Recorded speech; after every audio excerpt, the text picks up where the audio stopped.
While there has been much anxiety about radioactive fallout from the Fukushima disaster, there are warnings that Japan's tsunami may have left another toxic legacy.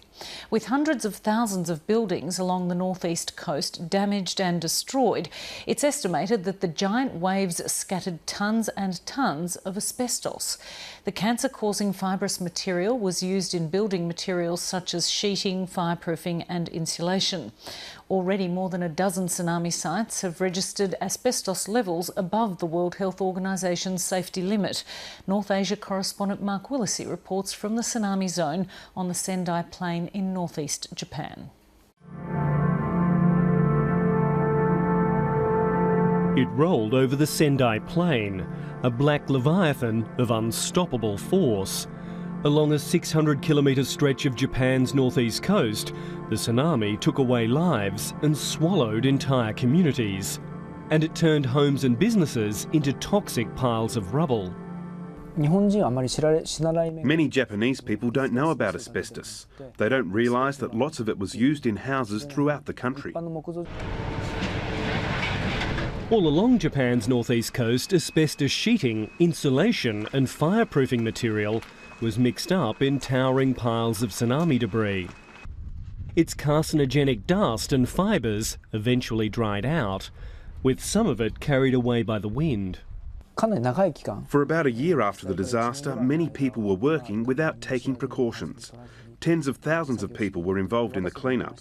So I think there's a chance some people will become ill from asbestos in the decades to come. This is not the first time Japan has had to confront the toxic spectre of asbestos.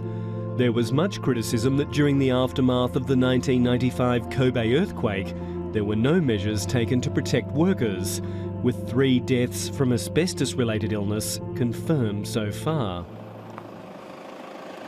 After the 2011 earthquake and tsunami, Japan's government began checking asbestos levels in the disaster zone.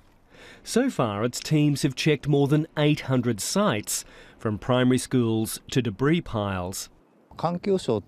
As a result of that research, we have confirmed 14 cases in which asbestos levels exceeded the World Health Organisation's safety limit. Japan relied on asbestos to rebuild from the ashes of World War II. But even after its dangers were known, a law banning asbestos use was not brought into force until just 6 years ago. So there's still plenty of asbestos sitting in piles of tsunami debris, like the ones behind me. The ABC was here on the Sendai Plain just after the tsunami crashed into these communities, the waves killing indiscriminately and crushing almost every building in their path. Nearly 2 years on, this plain is empty, except for fields of weeds and the odd mountain of debris. In the piles of wreckage still being removed are tons and tons of asbestos building materials. The government is now carrying out measures to prevent workers from being exposed, so we're teaching them to wear equipment such as dust masks. But veteran asbestos researcher Naoki Toyama believes more needs to be done to prevent clean-up workers falling victim to the cancer-causing substance.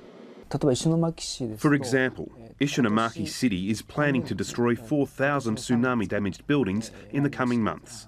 They don't have enough local workers, so people who've never worked in the construction industry are being drafted in, and they don't have any knowledge of asbestos. While many fear the invisible fallout from Fukushima, it may be another poisonous substance closer to home that could prove even deadlier for some. Mark Willesee, Late Line.